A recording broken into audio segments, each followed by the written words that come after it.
en Afrique. D'accord, merci beaucoup. moom Gamayel ci boppam. Ok. Non, pour dire que l'ampleur du dégât dafa jéggi dayoo. Mauritanie avait ce même cas. D'accord. Zimbabwe avait ce même cas. Mais l'ampleur de la dette cachée au Sénégal dafa yéeme ñëpp. Mais attends. Mais s'il y a ça, tout simplement. Mais s'il y a ça, où sont les responsables? Où sont les responsables? Mais c'est le gouvernement, bien sûr, le ministère des Finances. Wow. Mais ñane won ci fofa. Malheureusement, le ministre des Finances n'étant plus là. Non, attention. On n'engage pas la responsable de ministre. C'est le principe de la continuité, sa personne n'a pas d'importance. Je n'engage pas sa responsabilité. C'est le patron des finances. Tey lu mënti am dans la gestion du ministère des Finances, on va le reprocher demain à Cheikh Diba. C'est le patron. Mais c'est lui le directeur de la programmation budgétaire. Non, j'ai dit en tant que ministre des Finances. Le ministre des Finances est censé être le patron du ministère des Finances. Bëgguma sori sur le cas de Moustapha Ba. Merci beaucoup. nañu ñaan yàlla na ko yàlla yërëm. Amiin amiin. fu mu nekk gënal ko fu mu jógee.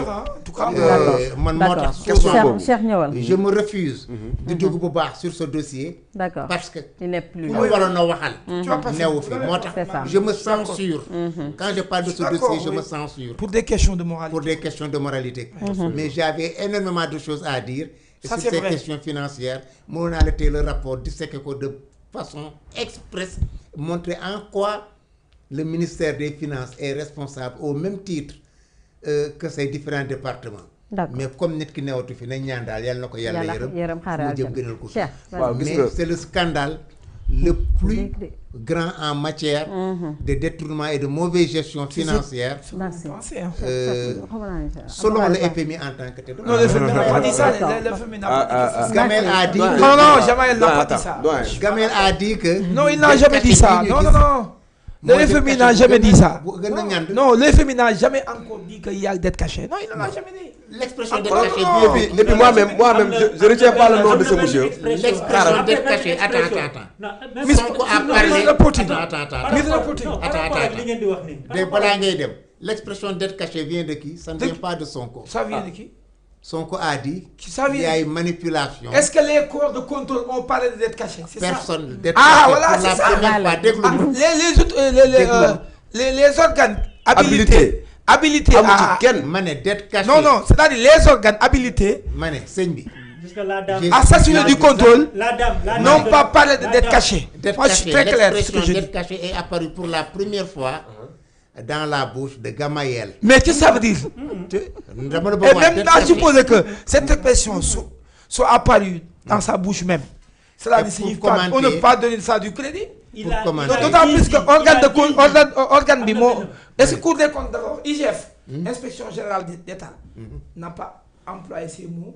Non. Ni encore moins la Cour des comptes. Waaw ñoom amul benn bu utiliser parce que terme yooyu duñ ko utiliser parce que ñoom ay organes la yoo xam ne ils ont parlé de malversation financière. Malversation, est-ce que ça signifie dette cachée? Ils ont parlé. Est-ce que ça signifie dette cachée? Non. Il faut définir l'expression dette cachée. La dame du FMI, xam nga lan la wax benn dernière intervention bu muy lire son rapport. Dafa ne la dette soi-disant cachée. Après mu ne une dette qualifiée de. Waaw qualifiée de. D'accord, may leen Cheikh may leen ñaari option doyen yoo xam ne dañ ko retenir sur l'ensemble des rapports qui ont été produits. Général de FMI. Monsieur Diémé. Nee naa la yooyu c'est ma passion. Waaw d'accord. May leen Cheikh s'il vous plaît may leen Cheikh. D'accord. Waaw d'accord. Directeur général de FMI n'a jamais dit ce que tu as dit. Non, il n'a jamais dit. Elle a bien dit la dette soi-disant. waxul loolu. Waaw d'accord léegi doyen man ñaari option rek laa bëgg ñu taxaw. wax ji lu muy bari ñaari option moo ci am solo. maanaam ci rapport bi ak maanaam banqaas yi nga xamante ni ñoo am sañ-sañu produire rapport bi est-ce que am na ci kenn ku bind ci biir rapport yi détournement. am na ku. ndax am na ci benn rapport bu ñu bind détournement. ci biir malversation financière. Malversation. Très bien merci c'est bon léegi maa ngi ñëw. Mais comment tu peux qualifier? C'est comme si vous dites. Ma ne comment tu peux qualifier? xaaral ma ñëw. malversation financière mën nañ ko expliquer par exemple xaalis bi nga xam ne dañ ko bëggoon jël def ko ci éducation urgence taxaw par exemple ci Covid 19 bi ñu jël ko dugal ko ci santé. Mais ça ne signifie pas que. xam nga ñii ni ñu bëgg a dugal ci bopp nit ñi. dama jox exemple man xaalis boo xam dañ ko nattoon ñu ne par exemple am nañ benn 1 milliard bu ñu bëggoon fii la tey ci wàllu inscription xale yi jàppale ko les familles démunies et cetera waaw ñu ne urgence taxaw par exemple mas mi ñëw Covid wala benn faveur boo xam te ni mënul taxaw ñu ne jël nañ xaalis boobu dugal ko fii fekk xaalis bi fii la waroon dem waaw d'accord détournement d'objectif. loi de finance xaaral ma ñëw loolu détournement la. waaw d'accord xaaral ma ñëw merci loi de finance rek. waaw xaaral d'accord nag moom waaye je suis pas un financier defal naa dama allez-y lay dimbale rek allez-y yow dama lay dimbale. waa xaaral su la tollee foofu. waaw d'accord budget waaw waaw un budget c'est un ensemble des postes de dépenses et de D'accord. recettes. D'accord. C'est des rubriques. d'accord d'accord n'est-ce pas waaw le détournement d'objectif. waaw d'accord Bien sûr. keroog est-ce que fële na le grand théâtre détournement d'objectif amu fa. mais am na fa non du ñu yem ci grand théâtre bi kese sunu yaay booy Aïda Mbodj li ñu ko nattal loolu taxu ko woon jóg donc dama ko doon jox benn exemple mais problème bi du loolu problème li ci am solo ba am ci solo mooy lan moo leen tax a jóg ci baatu dette kase bi dafa am benn affaire bu ñu war a retenir mu leer dafa am koo xamante ni nekkatu fi yàlla na yàlla yësal yërmandeem ci koom yàlla na ko yàlla xaar ajo waaw doyen xaaral bu ñëw xaaral s'il vous plaît donc dafa am koo xamante ni il était au cœur des activités pa bi taxaw assemblée mu ne Cheikh Diba jàppale na ma sama liggéey sant naa ko gërëm naa ko Cheikh Diba moo am responsabilité face à l'histoire c'est deux choses une soit ils ont rompu le contrat social ñoom ñëpp on va désormais les considérer comme étant des bandits ay sàcc lañ ay reykatu nit lañ parce que war nañu askan bi donc ñoom ñëpp ñu nekkoon diggante finance trésor ñu yoroon xaalisu réew mi ils mériteraient tous sans exception d'aller en prison loolu c'est la première version la deuxième dans laquelle cette dette cassée amul existé wul Cheikh Diba dafa am devoir de mémoire ragg magam bi nga xamante ni ñoom ñaar liggéey nañ plus de ñaar fukki at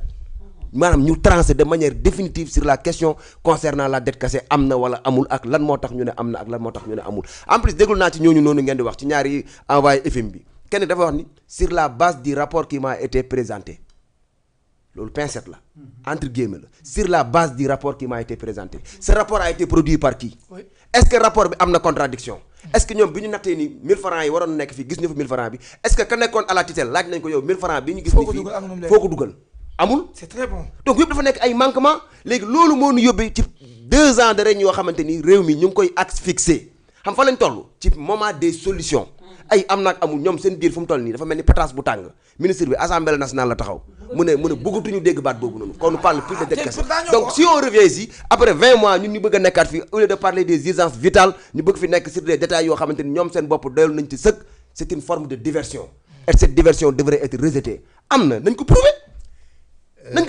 de manière scientifique et qu'on passe à autre chose mais mënuñu yor réew mi pendant plus de 20 mois dette cassée am na dette cassée amul diw moo sàcc diw sàccul te ñiñ fi jiiñ sàcc ñëpp ñoom ñëpp de fond en comble amul kenn koo xam te ni àtte nañ ko te nee naa l'administration elle est écrite s'ils ont les éléments attestants qu'ils le mettent devant la barre c'est-à-dire bu ñu yor réew mi ci polémique bu ñu yor réew mi ci nan laa la ko mën a waxee ci si jeu de yo-yo ñu nekkatuñu ci notion am na am amul gannaaw ñoom ñoo yor les leviers et kii dafa am responsabilité bu mag c'est monsieur Cheikh Diba dafa am responsabilité bu rëy face à l'histoire dafa am ku mu liggéeyandool lu ëpp ñaar fukki at mu sant ko gërëm ko lii ni wax ni bu dee am na la mémoire de Moustapha Ba ne pourrait plus jamais être honorée dans ce pays c'est-à-dire qu'il a rompu le contrat social vous m'excuserez des mots baat yi rëy na maa ngi koy retirer sax mais li ñu wax bu dee loolu am na Moustapha Ba dañ koy considérer comme ku traître comme ku trahir le pacte social mais bien sûr sa responsabilité engagée de A à Z qui était là-bas bu ñuy dawal chauffeur bi yor baar bi ñi toog ci oto bi ñoom ñëpp am nañ ci part de responsabilité donc économie réew mi la ñu nekk di waxtaanee réew mi moom Ousmane sax wax na ko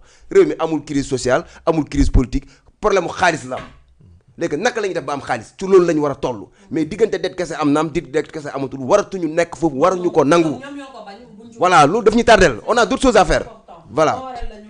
Nous, on a déjà fait le bilan de cette affaire. On a déjà fait le bilan de cette affaire. moo tax fii mu nekk FMI ci boppam reconnaître na ko ba Macky Sall ci boppam. non ñun 16 boobu papa duñ ko d'accord de. vraiment doyen on ne sera pas en phase avec vous. FMI reconnaîtrul dette cassée. ma ne Macky Sall ci boppam attaqué na FMI ci loolu. c'est pas au FMI de reconnaître la dette cachée. gain de cause. C'est pas au FMI de reconnaître, c'est notre trésor public. C'est notre trésor public de reconnaître s'il y a une dette cachée ou pas. C'est ça. Mais c'est pas FMI. Hein. Pour des gens qui se réclament souverains. L'État du Sénégal l'a reconnu à travers l'IGF. Oui, mais maintenant.